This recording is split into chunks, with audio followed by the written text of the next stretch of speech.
following is a presentation of the Belly Up Sports Media Network.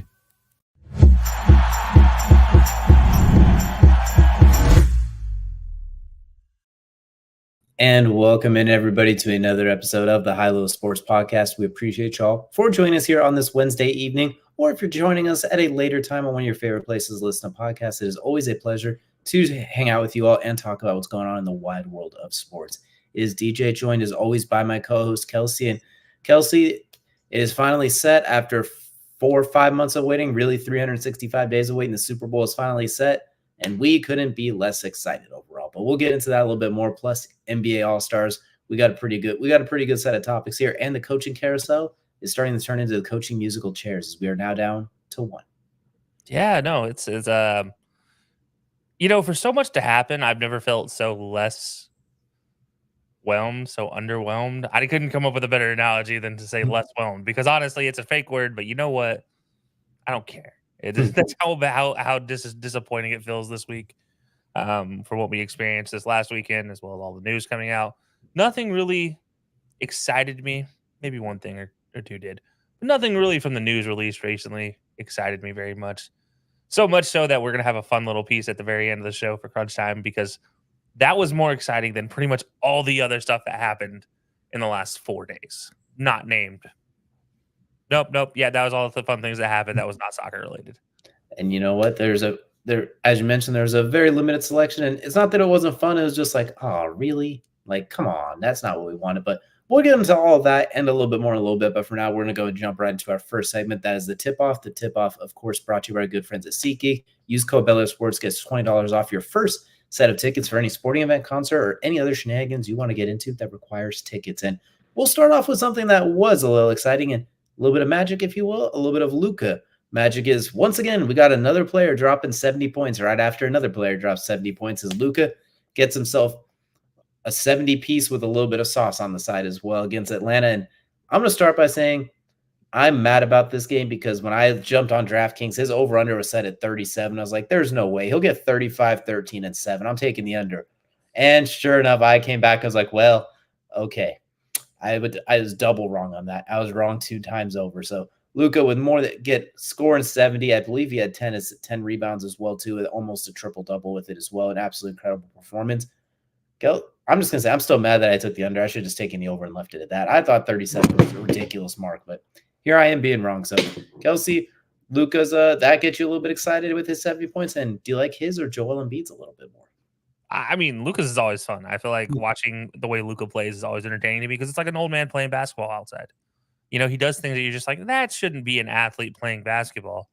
But then he does things you're like, wow, that's an athlete playing basketball. Like, kind of shocks you the way he plays. It's very similar to the way Jokic plays as a center, in the fact that it's not necessarily above the rim, but at times they flash some ridiculous athleticism amongst all the other ridiculous things they do in passing, shooting, other things. Like, you just occasionally see like, oh, he actually is an athlete. He's not a guy who can't jump over a phone book. So no, I do enjoy Luke. I did enjoy Luka's 70. I'm a little disappointed with the aftermath of that, though, because after the game, probably the most boring session, if you will, after the game, as far as with the media and everything, he was about as boring as can be, and that was disappointing. But other than that, I mean, it was good. I don't know if I'd say his was better than Embiid's. I mean, apples and oranges in a lot of ways. Embiid did it against Wembanyama. Luka did it against the Hawks, so it's not like we're talking about they did it against excellence here. But I'll take either one. Honestly, if I were on either one of these teams, I'd be happy with my guy getting 70, because at least they didn't get it in a loss.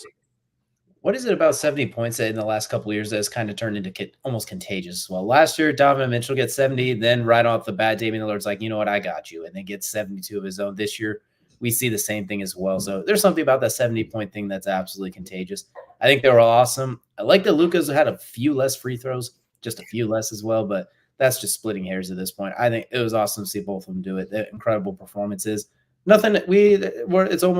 We expect nothing less from Luka at this point as well. So he's going to pick that team on his back and see where he can carry them off to. But speaking of Luka and Joel Embiid, the NBA All-Star starters have been selected now as well too. And as you would expect, we do see Luka and Joel Embiid on that list as well too. No surprise there. Among the other starters we have on that list for the West, we have Luka starting at point, Kevin Durant, Shea Gilchrist Alexander, LeBron James for the 20th season in a row now, Yeah, and Nikola Jokic. What was that? 20th All-Star game for LeBron. More years in his life as an all-star than not an all-star at this point. Absolutely ridiculous. And Nikola Jokic rounding it out. And then in the Eastern Conference, we have the aforementioned Joel Embiid, Giannis Antetokounmpo, Damian Lillard, Jason Tatum, and our boy Tyrese Halliburton making the Cuz his first time as a starter too as well. So quite the list. And I guess we'll go and start with anybody that you feel like could have got, I don't want to say snubbed, because all of these guys are more than willing to deserving. We'll take a look at guys that we think could have been starters in place. I'll go and just kind of go first. I'll get one out of the way for each. When I look at the East, Damian Lillard is awesome. He has every business being a starter. He is that good. However, I'm looking at Donovan Mitchell, and I think he had a very, very, very strong case, especially how injury-riddled that team has been. Donovan Mitchell is just still giving you 28 points and career highs in assists, rebounds, and steals at 6, 5.5, and 2, respectively. So he's been absolutely awesome keeping the Cavs afloat while Garland and Mobley and everyone else have been injured. Granted, Mitchell has missed a handful of games himself as well, but he's been absolutely incredible playing that point guard, 2-guard kind of hybrid role, because the offense is he's really had to be the distributor as well as the bucket getter for the most part, and he's done a great job with it. So I would make the case in there for that, but that's not obviously – you're not going to say Damian Lillard doesn't deserve to be a starter. At the same time, I'm saying if I had to pick someone else, there's one I'd do. And I'll just jump over to the West really quick while we're here. You don't take off LeBron James or Shea Gilchrist Alexander or any of those guys. Obviously, they are all right there. I'm going to go with Kawhi Leonard because I know he's kind of known as the load management, the injuries and all that, but he has been quite awesome this year so far as well. When he's on the court, they are absolutely outstanding by every metric. I'm going to go with Kawhi Leonard, but there's a lot of other guys. I mean, there's some blatantly obvious ones out in the West as well, too, that I could have taken. But I really like what Kawhi Leonard has done this year, being mostly healthy, mostly not load managing entirely for the most part. So I'm going to say you could have given Kawhi Leonard a nod, maybe over Kevin. I don't know, because you don't take out Luka or Jokic or Gilchrist Alexander. You don't take out LeBron. So maybe over Durant, but at the same time, do you really take off Kevin Durant? So I don't like that one as much. I definitely feel a little stronger about giving Mitchell a starting nod in the East, though. Okay. I mean, well, those were two of my top choices for All-Star snubs. So thank you for ruining my fun. Well, that's what I'm here for. Maybe we should have traded notes first, but there's no fun in that. That's fair. But like all things, I come with more than just one, just in case, this happens, or I get to break the rules. But this time I'm not breaking the rules. I'm going to stick with it. I'm going to stay in the East. I'm going to start with the East as well. You took Donovan Mitchell. There's also another guard out there that I'd look at as potentially overlooked. Just led the Knicks on their 14-game win streak. First time since 1994 that's happened. That's Jalen Brunson. Dude's been a stud. Since coming to the Knicks, if anybody thinks there's been a better Eastern point guard over that same stretch as far as impact goes, outside of Darius Garland, I can say that he's obviously not included because of the injury. I'd say Tyrese Halliburton, those being the top two there. Outside of that, I'm going to have to say it's going to be Jalen Brunson as far as most impactful in the East from point guard standpoint. And yes, I'm probably being blasphemous. There's probably somebody I'm overlooking here. But I feel like that's the top three in the East as far as impact goes on their teams. And you're seeing it again with Jalen Brunson this season. Maybe it's because he's a Knick. Maybe everybody's like, oh, gosh, not the Knicks again. We all kind of have that fatigue. I get it. But look, he's 26.6 points and shooting 42% from three. Come on. Like in this month alone, 29 points a game and 9 assists per game, and has four 40-point games. Impressive, to say the least. So, yeah, he's my Eastern snub. Granted, probably makes the reserve squad. That's probably not going to be an issue. Just, maybe he's the guy that goes over Lillard. At this point in time, I feel like Lillard was just accepting the fact that he's like, yeah, I'm the second best point guard everywhere. I'm like probably one of the best scorers, but probably never going to start in an all-star game. And this year he's like, oh, I get my first start. Yay. So it was kind of that opportunity for him. In the West, though, I don't want to do this one, but you know what? I'm going to let my bias show. I'm going De'Aaron Fox. Yeah, talk about a dude with having an incredible season. This year, 27.5 points a game, averaging 47% from the field, giving you almost 6 points a game, or 6 assists per game, 4 rebounds, giving you 36 minutes per game, which is insane for his stat line, and just all around. I mean, you ask about some of the players about who's the most torturous guard to deal with as far as speed and ball handling and his ability to get to the bucket. Number one on the list, De'Aaron Fox. So, I mean, when you're talking to guys like LeBron or other defensive stalwarts out there, that's the number one guy they're going to complain about. And when that's the dude that's being complained about and it's not getting an all-star conversation, tough to see. No, don't know who you put him over in the West. I'll be fair. I don't know, but the conversation needs to be had that he's potentially the guy that should be there. But again, it's just like the West always is, and the reason why Dame has not been a starter in the All-Star game until now is because in the West, guard heavy, conference. So no surprise that he's not there as a starter. I expect him again reserves to be picked there. But yeah, I mean, those are the two big, I guess, noticeable snubs for me. That's not Kawhi or Donovan Mitchell. It's tough with Luka because he is a point guard, but he's also a small forward. I know he's listed as point guard, but he's a point forward, and no one will tell me otherwise. But are you going to take LeBron out of the small forward role? And that's the catch in it as well too. It's like they got to find a way to get, and you can't take it away from SGA either. As soon as the spot opened up in the West, he immediately snatched that last year in the blink of an eye here. So it's tough. The West it's an absolute crucible trying to get through there as well. However, too, NBA All-Star Weekend is not just limited to those starting reservations, as we'll also hear more about the reserves coming up on Thursday too. But we do know the rosters for the Panini Rising Stars rookie and sophomores as well. And looking at these roster lists, I'm just going to be frank. I think the rookies are going to cook. I think that rookie team, considering there is a not rookie on that team, I think that team is going to do very, very well. You have the potential to put Chet Holmgren, Brandon Miller, and Victor Wembanyama in the same front court. I mean, I know Paulo Banchero's on the other side. Keegan Murray is really good too, but that Victor Wembanyama and Chet Holmgren, that is two ridiculous bean poles that can do a little bit of everything. I just don't know how the sophomores are going to be able to match up that. Banchero's going to bang down low. He's going to get his, but that rookie front court is looking real nice. That might be one of the better rookie teams, especially considering there's one guy who's not a damn rookie on there, but I digress. Well, technically there's two. Well, technically there's three if we really want to get into it. If we want to dig too far into the weeds, yeah, but I'm going with the Ben Simmons rule specific one of the 7'3" guy that can shoot threes. But I digress.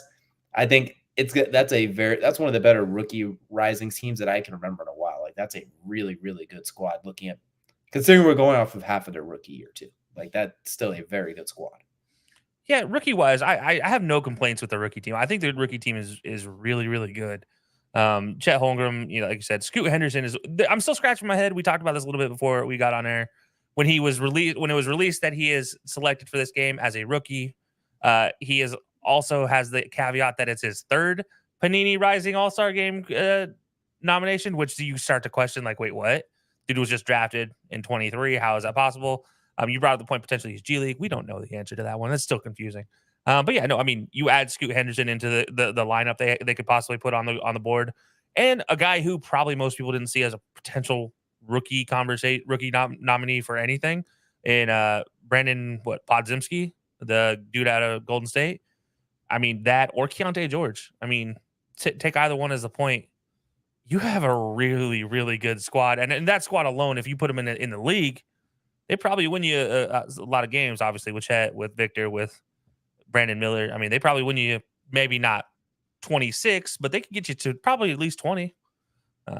But I mean, I'll also still got to give credit to the sophomores here, man.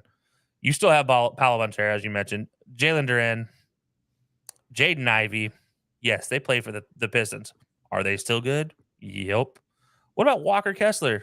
Guy who was up for Rookie of the Year last year, probably could have won it had it not been for Paolo Banchero.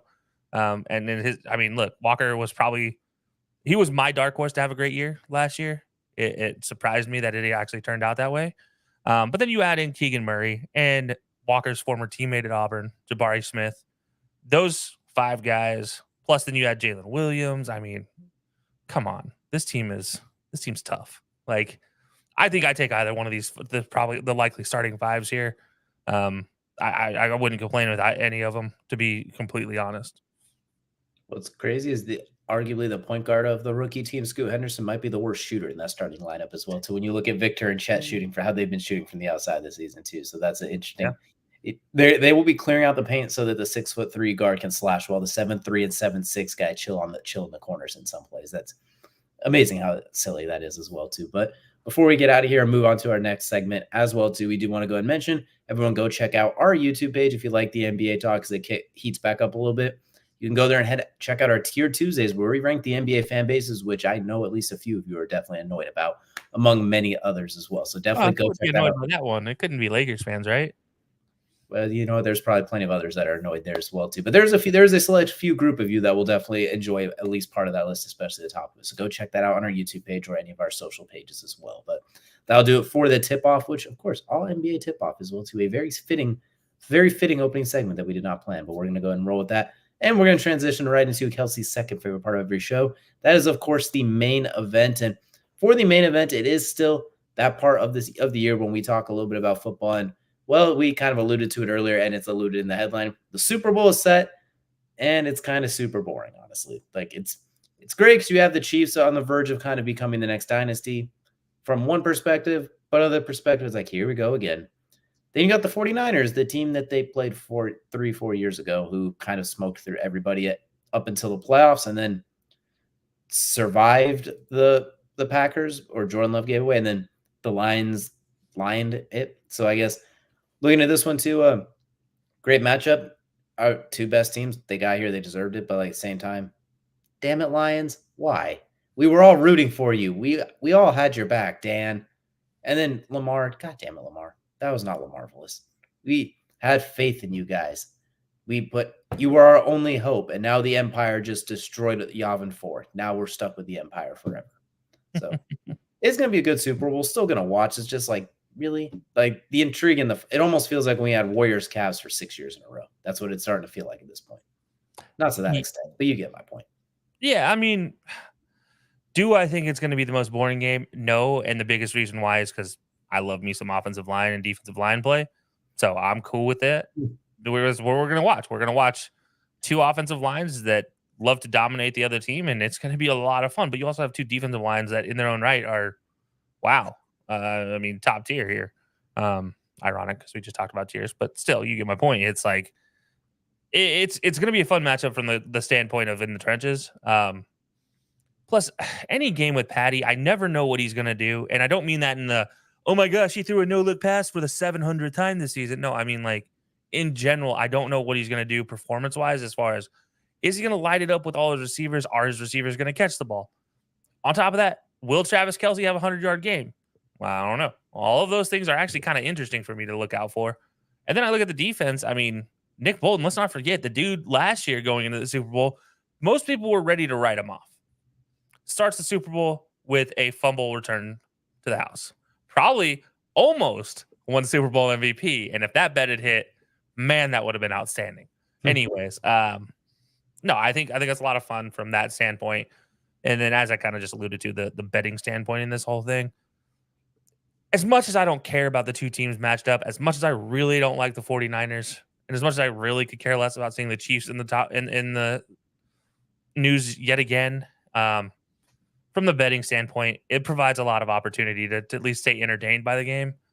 And I'm still also a fan of the commercials. I don't walk away during commercial breaks in the Super Bowl. I haven't reached that point in my life yet. So I still am enamored, and mostly from the advertising standpoint and my day job doing marketing and stuff. So it's a lot of fun to watch. I do enjoy it. But yeah, I mean, as far as the content of the game, probably not going to be the most exciting. I don't know, man. I've watched some boring Super Bowls in my life, though. I've never seen like they're not always gems. So this is not to me seeming that bad. But yeah, I mean, I can see why people are disappointed. Let's just put it that way.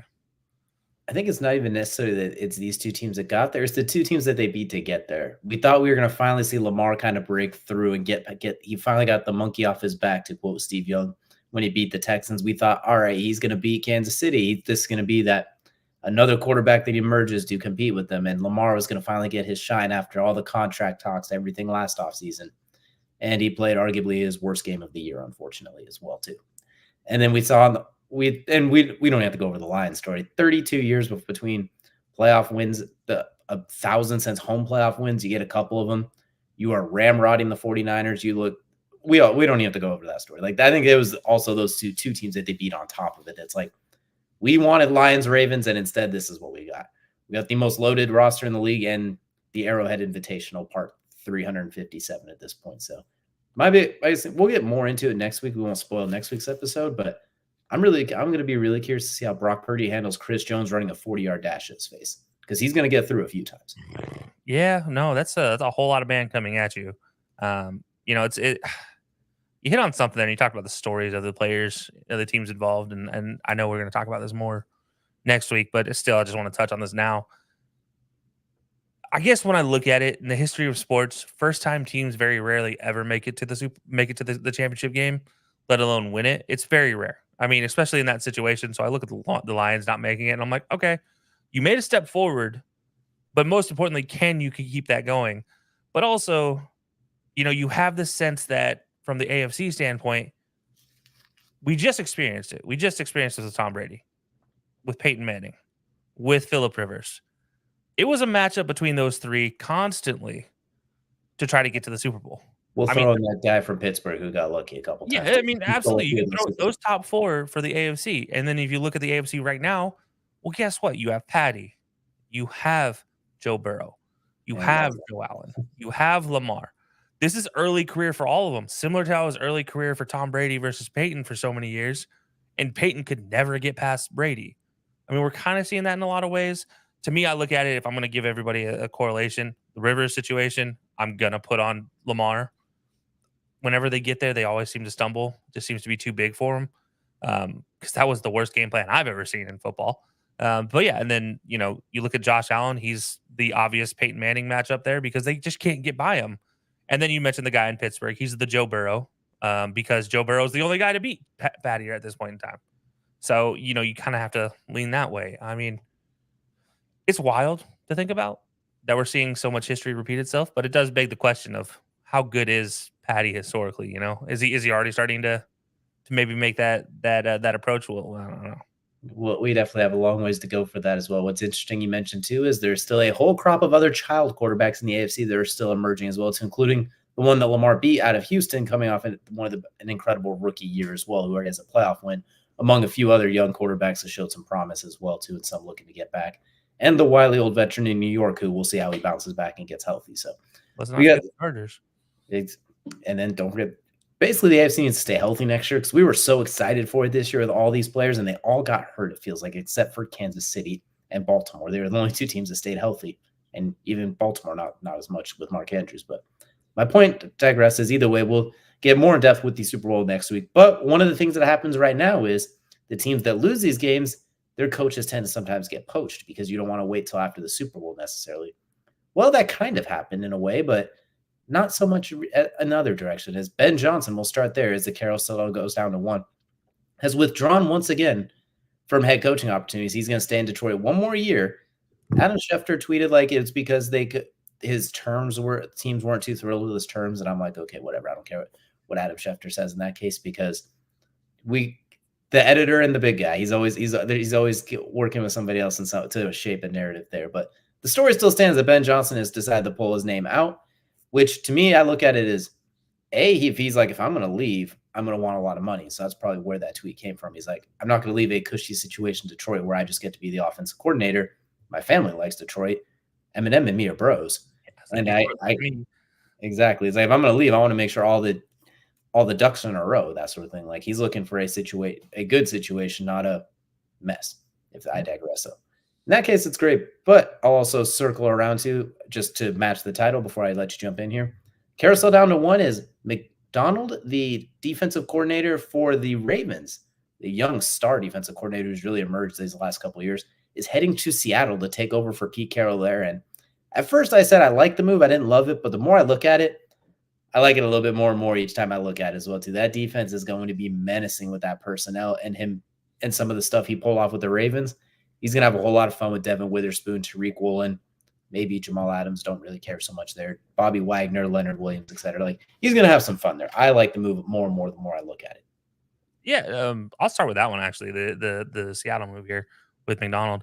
I think it's a great move. And, and when we did our predictions for where every coach is going to end up at, I had Aaron Glenn going there. But same things that I said for Aaron Glenn applies to McDonald. The dude's a player's coach. Look, players love him. But most importantly, he's a defensive minded coach, and he gets to play around with that defense and with his the previous coach for Seattle as his kind of overseer, advisor, whatever his technical title is, in Pete Carroll. This is only a great situation for McDonald. Honestly, he's set up to win. The biggest issue they have is quarterback play, and that's not necessarily something McDonald's going to be able to fix immediately. That's going to be something that is going to be fixed by bringing in an OC, which I imagine we have a commentary on here. But I like the move from that standpoint. Ben Johnson, this one though, I think is very similar to what I always thought was happening with Eric Bieniemy in Kansas City. I always wondered if maybe he was setting the bar so high for a new position as a head coach because he has so much to work with in Kansas City. Nobody really who wants to leave Kansas City when you have the big Red calling all the plays. Maybe not all the plays, but he's calling most of the clutch plays. You have Patty, you had Tyreek at the time, you had Travis Kelcey, you had, that outstanding defense to carry you. Your offensive line was fantastic. Like, you look at that team, and it made sense why Bieniemy never wanted to really leave, and it was always a question of why he's not getting the job. Maybe it was because he was setting the bar too high. And I like Ben Johnson coming out and just straight up saying it, like, yeah, I like it here. My family loves it here. I don't see why I would want to leave. I want to bring Lombardi back to Detroit, whether that's now or next year. Like, I want to do it. That's my goal. And until I complete that, I don't necessarily want to leave. That's a fantastic thing to hear. Hector and I talked about this on his show. Well, actually, that'll air later this week. But it's always the kiss of death whenever you hear a coach say that. For the most part, when like, oh, I love where I'm at. I love this. I love that about where I'm at. I don't want to leave. But in this case, I think this is one of those situations where Ben Johnson's like legitimately does not want to leave unless somebody can meet such a high bar. I imagine he set that price range up higher than the $16 million contract a year that Harbaugh just signed. He's just like, you know what? You want to pay me? Pay me, because look what I did for Detroit's offense. Because that's the only way I'm leaving right now, because there's nothing on Detroit's offensive side that is scary for next year. Like, as far as, oh no, you have to fix this. Their run game looks good. Their passing game looks good. Maybe you get a second receiver to go alongside Amon-Ra. But even then, you had Jameson show up in one of the biggest games. You have Josh Reynolds showing up constantly. You'll get Khalif Raymond back. These are all guys that probably would have joked as far as like having as a second fiddle for the most part up until Ben Johnson got a hold of them. And with that said, you have Sam Laporta stepping up. So that offense, I think you add a couple pieces on the offensive line, you're set. But until then, it's not like you're not dangerous. We just saw what this offense did this year. It's a fantastic offense. So why leave? Ben Johnson, I don't blame him. McDonald, that's a great hire. I think it's one of the underrated ones. I don't know. He feels like a solid coach. And if anybody wants to put the blame on him on the Baltimore situation, just look at how that offensive game plan was for Baltimore and tell me, as a defensive coordinator, you're not just trying to hold on for dear life.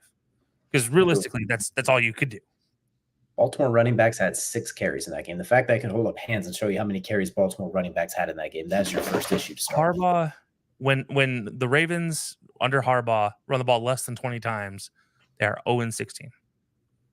So all that needs to be said is, even if it's not working great, you just got to keep trying it at least. And I think they needed Lamar to run a little bit more too. I don't know if it looked like he was hesitant to take off in some of those situations he normally used to. It's almost like, I don't know if it was him or if there was something they told him to do or what it was. There's just a few moments where I'm like, Lamar, never mind, he's sacked. I don't know. I'm not in the room. I wasn't there. It just, something was a little bit off in that game. But yeah. We agree that's a great hire for Seattle. I'm going to circle back to what you said. Is the issue there, I think, is going to be the offense and the quarterback. Geno Smith, obviously coming off comeback player of the year. He didn't write back the year before. This last year, a little more of traditional Geno Smith. Still good, still a great thrower of the football, but just some meh, plus the injuries. They need offense. They need an offensive coordinator they could trust there. Looking at the landscape, like, they lost Shane Waldron to the Bears, so I'm trying to think like who'd be good options. Honestly, what they should do is kind of just look to last year. Go check out Ryan Grubb, the OC. Tell him to come back to Seattle. You could speak to well as anyone. Alabama kind of sucks. I know he just went there. He's been there for maybe a month. He probably hates it already and should come back. So Grubb, I'm just going to say he hates that Alabama wants to come back to Seattle at this point. So come back, be the Hawks OC, see what you could do with Geno Smith. Or, you know what, maybe the Hawks do something fun. And if they aren't too sold on Geno Smith because he's a Pete Carroll kind of guy, maybe if the Bears are taking a quarterback, you go say, hi, how about Justin Fields? Second round pick, conditional second to first next year, maybe. Kind of like the Colts and Carson Wentz a few years ago. Maybe you go that route. Maybe you trade up a little bit, go grab a Michael Penix, something like that. You might not even have to trade up, honestly. But maybe you can get him in that teen spot, go ahead and pick up Michael Penix. I don't know. There are options there. It just depends on who you bring as the OC and how McDonald feels about Geno Smith as well, too, and how he can kind of bounce back. Because we like Geno, but last year at 33, reverting back to the norm, it was like, well, hold on. Now, what are we getting with you? DK is not getting any younger. Tyler Lockett sure isn't getting any younger. Got good young offensive line when healthy. They just need to stay healthy because roster spot for roster spot, they're as good as just about anyone in the NFC. They just got to stay healthy and all click, and they need to get the quarterback figured out. Is Geno the answer? I don't know. That either way, I think they need to bring someone like a Ryan Grubb. I think that'd be a great thing if you could bring him back and then figure out that situation. But for a young defensive-minded head coach, McDonald, I like it a lot. He's going to have a lot of fun there. And Kenneth Walker and Zach Charbonnet are going to get the ball. I can't help but think he's going to look at the offense court and be like, we're not pulling a Ravens. We're running this damn ball. I don't care who's playing quarterback. Yeah, no, I mean, I like the idea. As I said, I'm sure we had a comment on their offensive coordinator position, but yeah, no, I like the idea of bringing him in. But I don't know if he makes the move. Alternatively, I do think there's a guy out there that just lost an AFC Championship game that has a good relationship with McDonald, as far as we know, that might be on the hook for maybe another OC position, depending on what happens here with the open head coaching position. I'm looking at Todd Monken. Why not bring in Todd Monken and be like, hey, what if you can draft your own quarterback? How do you feel about this? Because to me, given all the other hirings for OCs that have happened recently, you just saw Dorsey, you just saw Kellen Moore, you just saw, oh goodness, I can't think of former Saints OC signing with the Broncos there. I mean, why not go get a guy who has a relationship with McDonald, at least as far as we know, that is good. It's a working relationship, and that's really what you need. And for McDonald, that's that part where you lack. And I still wonder whether Harbaugh had something to do with that offensive game plan. I love everything Harbaugh does generally, but there's always times where I'm just like, how's that working out for you, bud? So I do wonder if that's a little bit of impact there. Or if it was all Todd Monken. And if that's the case, McDonald has the inside knowledge of who caused that situation. So maybe we don't see Monken. But I do look at that. There has been another coordinator from college been rumored for a job in the pros as an OC. Former quarterback of one Notre Dame. Also OC at Alabama. Tommy Rees has been bantered about. I don't like that one as much, but I will say he has been bantered about. I feel like I wouldn't be doing it justice to talk about it, an open OC role about a guy who's been talked about coming as an OC in the NFL. But yeah, I don't like that as much, but it's always there. I mean, that's always an availability if neither one of those two guys happen. Look, Tommy Rees, he knows how to run a unique style offense, a style that is very conducive for success offensively. And now he learned how to run the ball under Nick Saban. So now that part of it's not a concern anymore. So I do think, you mentioned you have a great backfield, a duo of players in the backfield there, kind of like Seattle's had for the last decade. It feels like it's just a group of running backs that are fantastic in their own right. And now you have two top-notch guys in Kenneth Walker and Charbonnet. If they can both stay healthy, I don't see any reason why you can't ride that. Just get a couple interior offensive linemen to go with them. But yeah, the options are out there. The options for an OC are fantastic. You have your guy. I think going Monken is the best way to go. I mean, I don't hate either option. I really wouldn't like the Tommy Rees thing, like I said, but just as always an opportunity. There's also rumors of Cliff Kingsbury and Chip Kelly as well too as potential offensive coordinator spots. Those are interesting. Just don't let Chip Kelly touch the personnel if you go that role. Do not let him do anything besides pick plays and design offense. Do not let him touch the player personnel moves. That is where if he tells you I only run my offense, tell him there's the door. You tell him you can run through that door right over there as well. But we've kind of circled around to now. I got to go to the opposite East Coast. We got to look at Washington. The one spot still open. The carousel is down to one, and This is one I thought would honestly be one of the first one, Phil's. I thought you had the guy in house this whole time in Eric Bieniemy. I understand doing your due diligence. You want to go through everybody, but it's crazy to think with one spot left now, either Bill Belichick or Eric Bieniemy will not be a head coach next year. One of those two guys will not be a head coach next year, barring a random firing here in the next week or so. But I'm looking at Washington. I'm like, you have your guy who had Sam Howell leading the NFL in passing yards through like 12 weeks or something like that. Problem was your offensive line was shaky, is what we're going to say, wobbling like a bridge in an earthquake, to quote Josh Allen, and Lil Wayne, Drake, and everybody else. But I digress. And then at the 32nd ranked defense, and Sam Howell holding the ball a little bit too long because he's kind of greedy too, and a 4th round pick for a reason holds the ball for it. If you're Bieniemy and you like Sam Howell is your guy, you think you could work with it, you could trade that number 2 pick for a king's ransom with a side of a queen's chest. You can get just about everything that the Bears can get for their pick at this point for Drake May. Or if they take Drake May, number 1, and Caleb Williams is there. Either way, that pick is worth a lot, and you could reload that team real quickly if he likes Howell. Let's say he's not a sold on Howell. You're telling me you can give Eric Bieniemy Drake May, a guy who's compared a lot to Josh Allen-esque maybe? Or you could give him Caleb Williams, who people are calling Patrick Mahomes. You're telling me you can give Eric Bieniemy that? We disagree on that comparison, but a guy with a rocket arm that can move. We'll keep it that simple. You give Eric Bieniemy that with Terry McLaurin and Jahan Dotson. He's right there in front of you. It seems so easy. I don't know. They're doing their due diligence. I get it, but it just seems like the right hire. He's right there in your building already. Players either respect him or he knows they don't respect him and he could trade them out of there because he had that offense clicking for most of the season until it basically died at the end. So yeah. I don't know. Maybe I'm missing something, but the answer is staring him right in the face, it feels like.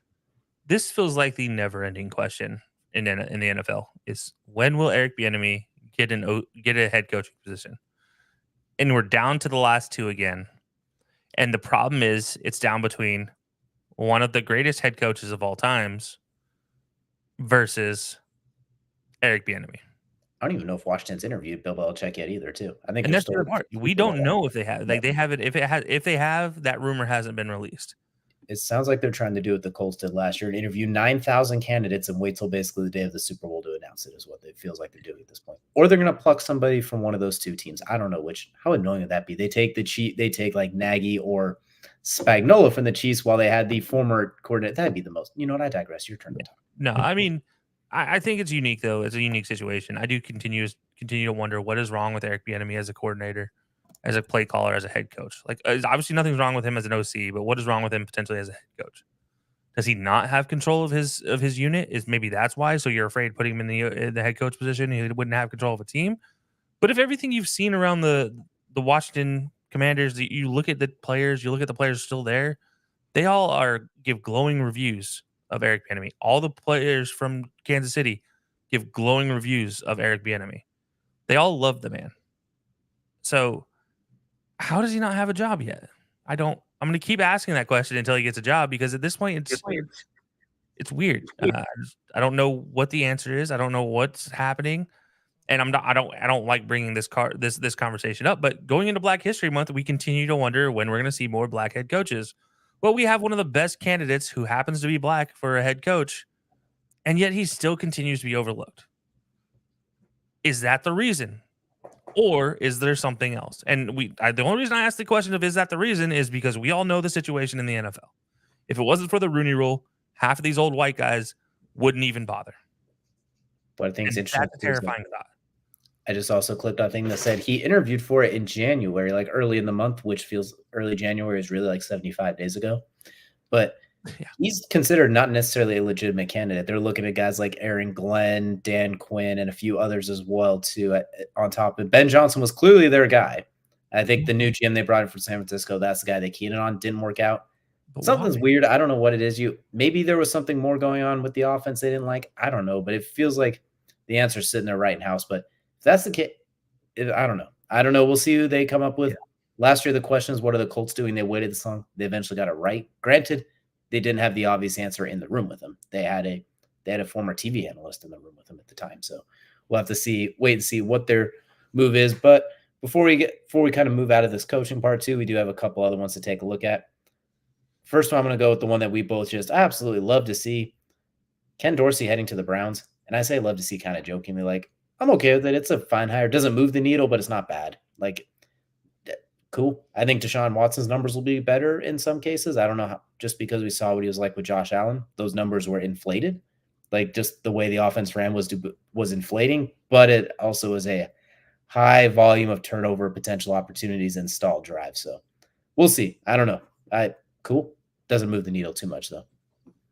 Yeah, no, that's I mean that's a fair assessment. I don't hate Ken Dorsey as a hiring. I don't love it though. Um, again, you still have Stefanski there, so the question always becomes how much is the offense really going to be handled by the offensive coordinator? Just like any offensive coordinator that was in Kansas City or any other big place with a head coach that's an offensive guy. Um, yeah, I don't know how much that offense is really going to change. Maybe a couple things here change within the offense that's already there, and all right, if that's the case, cool. But yeah, I mean, unless you give Ken Dorsey the reins, I don't think you're going to see the full benefits of what he could do. Um, and it's, speaking of Ken Dorsey, Josh Allen came out and said, "Hey, it's my fault he got fired," which is cool for Josh Allen to come out and say that. That's a great thing, a great sign of leadership within the clubhouse type of thing. But it wasn't just Josh Allen's fault. Don't get me wrong. Josh Allen was making a lot of mistakes, but it's because there were no other options that he had to force the ball. Granted, there was always the option of him running, but again, you also tell him, "Hey, I don't need you running as much because I don't need you getting hurt." So he has that in his mind, and then he goes and throws a pick, and it's like, "You can't throw that pick." It's like it's a losing situation, anyways, for the quarterback. So yeah, Josh Allen, sure, it might have been some of your fault, but it's not all your fault. Stop it. But yeah, no, Ken Dorsey is a hiring. Okay, all right, cool. I always go back to against Miami when they lost that game in like week 3 of 2 years ago when he threw that hissy fit temper tantrum in the stands that they caught on camera. Oh, he slammed on the iPad and everything. Yes, throwing his headset, he looked worse than a 13-year-old kid who just got robbed in Madden by lag or Call of Duty. He did that on a touchdown pass from Allen. Allen improvising and throwing a touchdown pass to Gabe Davis at one point in time. They caught him on camera being like he hated the situation, just slamming his fist down. Like, what? You just scored a touchdown. Why are you mad about this? So his roller coaster, I'm kind of worried. That was the thing that I kind of think it didn't work with Allen too. We saw Brian Dabble for all of his faults. He built the offense to Allen's strengths, and he held him accountable. Like, this was stupid, Josh. Don't do that. Whereas I think Ken Dorsey it looked, based on those 2 clips we just talked about, it seemed very volatile. So, we'll see what he does with the Browns. I just don't know. As you mentioned, it's Stefanski's offense. His job is Dorsey's going to be helping with the game plans day in and day out, probably throughout the week, is like the game plan for the week. We'll have to wait and see.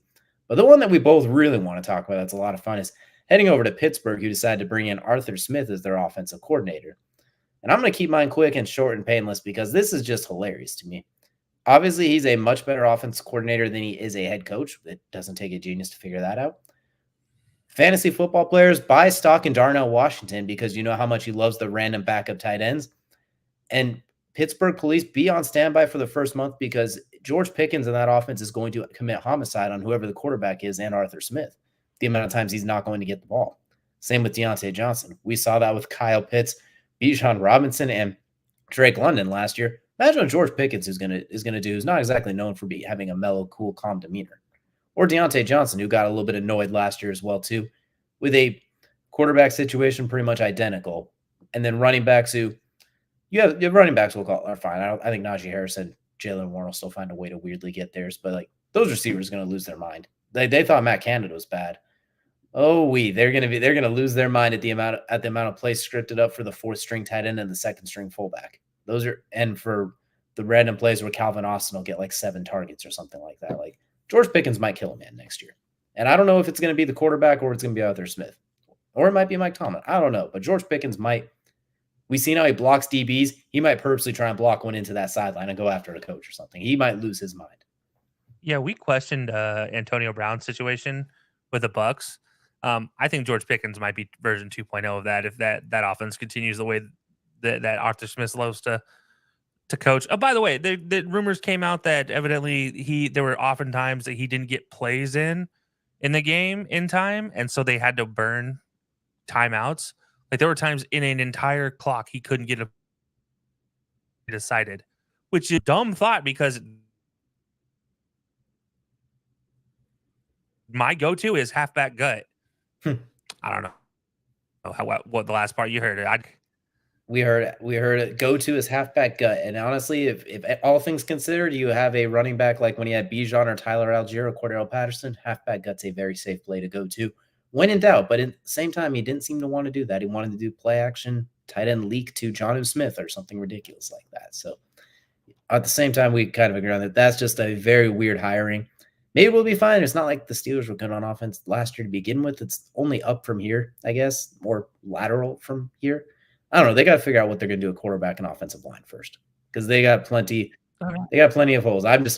They got to hope George Pickens doesn't lose his damn mind. If they're going to do what we saw happen to Drake London last year in a lot of games, George Pickens is going to snap, and Deontay Johnson's going to snap too. He had to go 17 weeks without a damn, or I think it was 17 game weeks, and then I think it was more than that, because it was a full season plus him. He basically had to go more than a calendar year without getting in the end zone, and we know that kid is way too damn talented for that to happen. So those two might hold a mutiny by themselves. 22 games is what it was. I believe it was 22 weeks without a touchdown. 22 NFL weeks. So basically north of 380 days, basically something absolutely ridiculous like that. Those two are going to snap if Arthur Smith does the same thing he did last year. He's going to have to revert to what he did in 2020 with the Titans, which granted, that's even kind of a fallacy, because that was led by Derrick Henry having 2,000 yards rushing, which made things a lot easier for A.J. Brown and Corey Davis.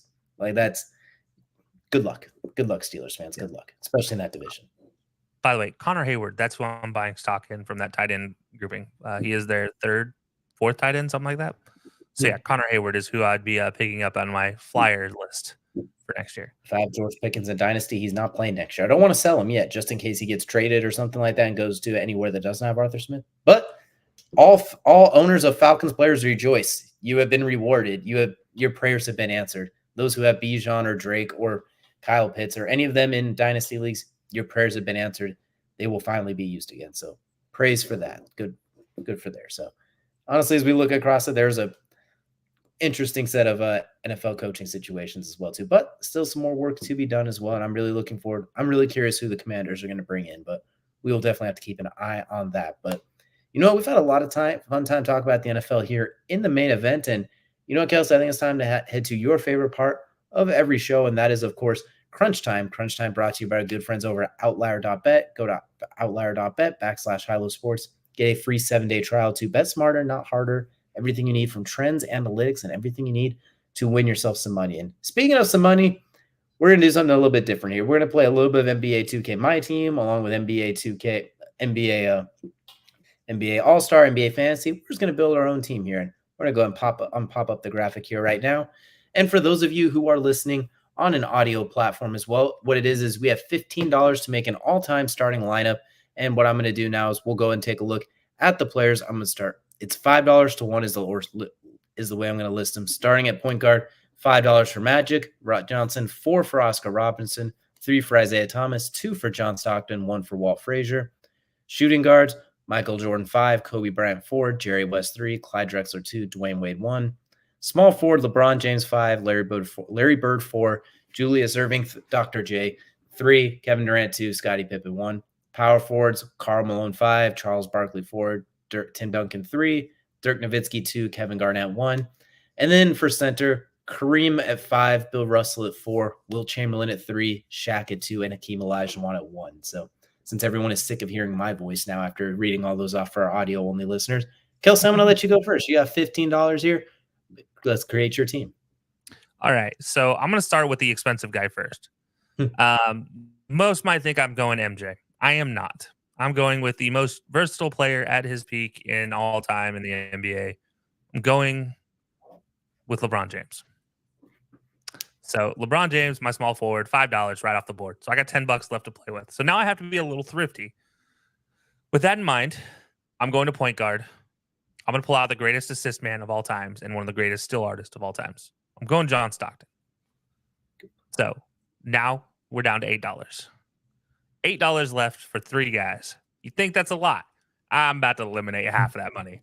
I'm going to shooting guard. I'm going Kobe. I'm going Kobe Bean Bryant. Talking about the absolute assassin that Kobe is and high quality defender. So now I have 3 guys that offensively and defensively really good. But I only got $4 left to play with. So what am I going to do with those last $4? I've played around with this a lot. There's a couple ways I thought about going with this. I could go Duncan and Olajuwon. I think that would be a great matchup in the front court. I could go Garnett and Wilt. I think that would be a great matchup in the front court. But I'm going a different route. I'm going with the best European player to ever play in the NBA. I'm going Dirk Nowitzki. and that's $2 off the board. So now I'm left with 2. And you betcha, I'm going with the Diesel, Shaq Diesel, Superman himself. I'm going Shaq down low. So my top 5, my $15 team: John Stockton for $2, Kobe Bean Bryant for $4 at shooting guard, LeBron James at $5 at small forward. At power forward, I have Dirk Nowitzki for $2, and Shaquille O'Neal taking up the number 5 spot there at $2 as well. So when I look at your team, the first thing that comes to mind is offense. There's definitely a whole lot of offense there as well. What I like is an interesting rules, by the way. Was that? We're playing today's rules, not 1990 rules. Well, Shaq might not be very useful, and he might foul out pretty quickly on you. But the rest of it, what I like about yours is you have the versatility of the pick and roll with Stockton and Shaq. And if we're taking Lakers Shaq or Orlando Shaq, honestly, or LeBron, maybe Stockton LeBron, or LeBron and Shaq, or Kobe and Shaq. If Orlando will play that role and is willing to roll instead of being at the ball, but you have the pick and pop with Dirk Nowitzki, which is like what he did with Karl Malone. That was so deadly with that pick and pop, and now you got it from 3-point range and with Dirk. You got Kobe, who could take the just isolate as well too, as well as can run those other things, but he's known for the ISO. And you have LeBron, who kind of mixes both those. He's primarily an isolation player who also looks to pass off of it as well, or an isolation off of a pick to try and get a mismatch as well. So I do like the offensive versatility you have there as well. I like that a lot. Yeah, no, I am a hazard on defense. I won't lie. I know when it comes to defensive matchup, especially that front court, I have some openings that can be taken advantage of. But that's what I'm getting offense for. You know what? If you can just you'll play like in a winning time. The system, more shots, more. Your shooting percentages won't matter. More quantity over quality. 6-second offense unless we give it to Shaq, and then 8-second offense. Yeah, then we need a 10-second offense for Dirk and Shaq to get up the court, then give him the ball. That's where the other 15 seconds of the shot clock goes. It's always going down to the end of the shot clock. It's just the offense takes that long. But for mine, I'm going to go with a slightly different route. I'm going to start my $5. You took one of the top 2-3 players of all time. I'm going to take the other one in Michael Jordan. I like the versatility. I love what I can do offense. So there's my $5 out of the way. Shooting guard. It's going to leave me with $10 the rest of the way. I'm going to go to point guard as well. I'm in the same vein as you. I'm going to pick a versatile point guard who I think could do a little bit of everything. I'm going to go with Isaiah Thomas, though. I think can match a lot of the shooting. I think he's a little more athletic, and I like his man-to-man defense, which is going to be a theme you see here a little bit as well, too. I think he's got a little bit of the dog in him. We remember what he did on that broken ankle, too. Small forward. You're already spending more than me. That's okay. I get thrifty here down the stretch. I got $8 down, so I got 7 to go. I got a plan here. Small forward, we're going to go with a unique one here. I'm surprised he's this low. I'm taking Kevin Durant for $2. You're giving me a 7-foot guy that can shoot threes and can go isolate all over and is one of the better help side defenders we've seen in modern day too. You're telling me I got a 7-footer that can run from the 3-point line and help on a pick and roll situation. Cool. And his midi's nice too, so he can play in any range. To quote him on Twitter, my midi's nice though, and he can hit the three. So I like the versatility there. Power forward, I'm going to come back to that one. Center, we're going with Hakeem Olajuwon. I think the fact that he's $1 in here feels like a travesty, and that's not even a shot against the other guys, but I still think Hakeem Olajuwon, if he's not the best center of all time, he's probably number 2 in my opinion. When you factor in arguably the second best defensive center of all time, you can make a case, considering he's top 10 in blocks and steals. And you can make a case there for some. What was that? I said that's spicy words for some. I didn't ask them though. But then you also look, he's known for the dream shake as well. He's known for his offensive game, the 1,000 different moves he has in the post, the ability to shoot mid-range. His offensive game is incredibly versatile. So if I'm looking at that, that's 5, 8, 9, 10, 11. So I got $4 left to play with here. We're going to keep that $1 and change. I'm only going to need 3. So I'm going to go ahead and take Tim Duncan as well. I'm taking a versatile paint defender who can shoot the mid-range, the ultimate fundamentalist, who is one of the best passing big men we've seen as well. One of the better rim protectors as well, and is just incredible rebounder. He could do just about everything you'd imagine. So what I went with here is at point guard, we got Isaiah Thomas for 3. Shooting guard, we got Michael Jordan for 5. Small forward, we got Kevin Durant for 2.